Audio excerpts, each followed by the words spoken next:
Hi hello నమస్తే welcome to Vikram TV. నేను మీ యాంకర్ పప్పు. ఈ రోజు మనతో స్పెషల్ గెస్ట్ అండి. ఆ గెస్ట్ ఎవరో కాదు, హైకోర్టు అడ్వకేట్ వెంకట్ శెట్టి గారు మనతో ఉన్నారు. తెలంగాణలో ఎక్కడ చూసినా కూడా హైడ్రా అనగానే భయపడే వాళ్ళు ఉన్నారు. హైడ్రా అంటే మంచి పని అనే చెప్తున్నారు.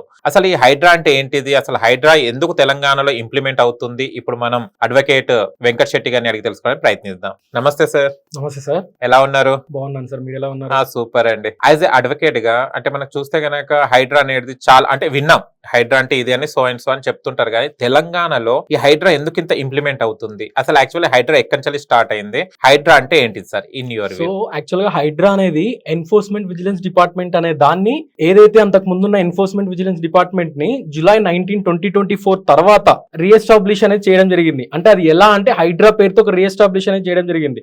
ఏదైతే ప్రీవియస్ గా ఏదైతే ఎన్ఫోర్స్మెంట్ డిపార్ట్మెంట్ లో చూసుకుంటే హైదరాబాద్ లో ఓన్లీ 800 మెంబర్స్ ఉన్నారు, ఓన్లీ 800 ఎంప్లాయీస్. సో వాళ్ళని అందరినీ హైడ్రాలోకి షిఫ్ట్ చేయడం జరిగింది. అండ్ అదే కాకుండా దీనికి 2000 కోట్ల బడ్జెట్ తో 2200 మంది ఎంప్లాయీస్ తో హైడ్రా అనేది స్టార్ట్ చేయడం జరిగింది. సో ప్రతి ఒక్కళ్ళు ఏంది అని అంటే హైడ్రా అనగానే ఇల్లులు కూలగొడుతున్నారు. అసలు దేనికి స్టార్ట్ చేసిరు అనేది ఎవరికి తెలియదు. హైడ్రా అనగానే ఏంది అని అంటే ఇల్లులు కూలగొడతారు. సో వాట్ ఎవర్ నాలాల మీద ఉన్నాయి ఇవన్నీ చేస్తున్నారు, కూలగొట్టి ఏదైతే FTL జోన్, బఫర్ జోన్ ఇవన్నీ అని అంటున్నారు. కానీ సో హైడ్రా ఎందుకు స్టార్ట్ చేసిర్రు అనే దానికి ఎవరు క్లారిటీ ఇవ్వట్లేదు. సో మన హైదరాబాద్ లో కొన్ని వేల చెరువులు అనేవి ఉన్నాయి అనమాట, కొన్ని వేల లేక్స్ అనేవి ఉన్నాయి. సో ఏదైతే ఈ లేక్స్ అనేది ప్రీవియస్ గా ఏదైతే నిజాం కాలంలో నాట్లో చూసుకున్నా గానీ, ఏదైతే 1974 ఆ టర్మినాలజీ చూసుకున్నా కూడా దాదాపు ఒక హైదరాబాద్ లో 9000 చెరువులు అనేవి లేక్స్ అనేవి ఉండడం జరిగింది. లేక్స్ అనేవి అది క్రమేణా అంటే ఎప్పుడైతే డెవలప్మెంట్ జరుగుతున్న సిచ్యువేషన్స్ లో చిన్న చిన్నగా లేక్స్ అనేది కంప్లీట్ గా మాయమవడం జరుగుతుంది. సో మనం ఎట్లా ప్రెసెంట్ మనం లేక్స్ మీద ఇల్లులు కట్టినవి కూడా చాలా ఉన్నాయి. సో ఇప్పుడు మనం కూలగొట్టినవి చూసుకుంటే చాలా మంది లేక్స్ మీద అండ్ అదే కాకుండా నాలాల మీద కట్టడం కూడా జరుగుతుంది. సో దీని వల్ల ఎవరు డ్యామేజ్ అవుతున్నారు అని అంటే మిడిల్ క్లాస్ పర్సన్ డ్యామేజ్ అయిపోతున్నాడు. సో బ్యాక్గ్రౌండ్ చూపించుకొని ఒక ప్లేస్ అనేది కొనుక్కొని నాలాల దగ్గర ఒక ప్లేస్ తీసుకుంటారు, ఒక ఎకరం తీసుకున్నారు అని అంటే బ్యాక్గ్రౌండ్ నాలా మీద 1.5 ఎకర్ ఇందులో కలుపుకుంటారు, లేకపోతే ఒక చెరువులో ఉన్నది కలుపుకుంటారు. మనం ఎగ్జాంపుల్ గా చూసుకుంటే పెద్దకుంట చెరువు చాలా పెద్దది. సో ఇప్పుడు అది చిన్నకుంట చెరువు అయింది. ఇవాళ చూసుకుంటే చిన్నకుంట చెరువు అయింది. ఎందుకు అని అంటే అప్పట్లో దాదాపు 90,000 స్క్వేర్ మీటర్స్ ఉన్న చెరువు ఇప్పుడు చాలా చిన్నగా అయింది.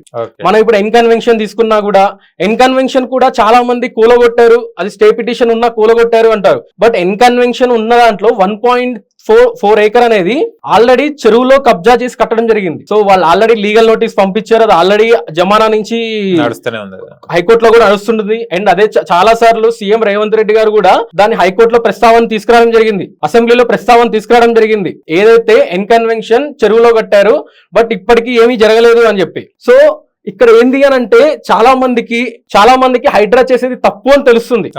బట్ అది ఎందుకు చేస్తున్నారు అని అంటే ఏదైతే మన హైదరాబాద్ లో ప్రెసెంట్ చాలా డెవలప్మెంట్ అవడం జరిగింది. అండ్ అదే కాకుండా IT కంపెనీస్ కానీ లేకపోతే ఇంటర్నేషనల్ కంపెనీస్ కూడా మన దగ్గర రావడం జరిగింది. సో ఇట్లాంటి సిచ్యువేషన్స్ లో మన హైదరాబాద్ డెవలప్మెంట్ అవుతున్నా కొద్దీ సో ఏదైతే చాలా మంది బీటెక్ చేసి మంచి అబ్రాడ్ లో చదువుకొని ఇక్కడికి వచ్చి కంపెనీ స్టార్ట్ చేయడం కానీ స్టార్ట్అప్ కంపెనీస్ అని చెప్పి స్టార్ట్ చేయడము, అండ్ అదే కాకుండా చాలా మందికి ఎంప్లాయ్మెంట్ అనేది ఇవ్వడం జరుగుతుంది. సో ఇట్లాంటి ఎంప్లాయ్మెంట్ జరుగుతున్న సిచ్యువేషన్స్ లో చాలా కంపెనీస్ అనేది లోన్స్ ఇచ్చి పెద్ద టవర్స్ అనేది బిల్డ్ చేసి పెద్ద టవర్స్ మోడల్లో గ్రేటెడ్ కమ్యూనిటీ లెవెల్లో సేల్ చేయడం జరుగుతుంది. సో ఇట్లాంటి సిచ్యువేషన్స్ లో ఏదైతే వాళ్ళు హైయర్ అథారిటీస్ ని మేనేజ్ చేసి వీళ్ళు వాళ్ళ దగ్గర నుంచి నాలాలో ఉన్న ల్యాండ్స్ ని లేకపోతే చెరువులో ఉన్న ల్యాండ్స్ ని వీళ్ళు కొనుక్కొని ఏదైతే ఈ ఎంప్లాయ్మెంట్ అంటే మధ్యతరగతి కుటుంబాలే సార్. ఇప్పుడు మనం ఏదైతే మనం కంపెనీలో జాయిన్ అవుతున్నాం, జాబ్ చేస్తున్నా, నేను బీటెక్ చేసినా, నేను జాయిన్ అయినా, నాకు పైసలు వచ్చినాయి, ప్రతి ఒక్కరికి డ్రీమ్.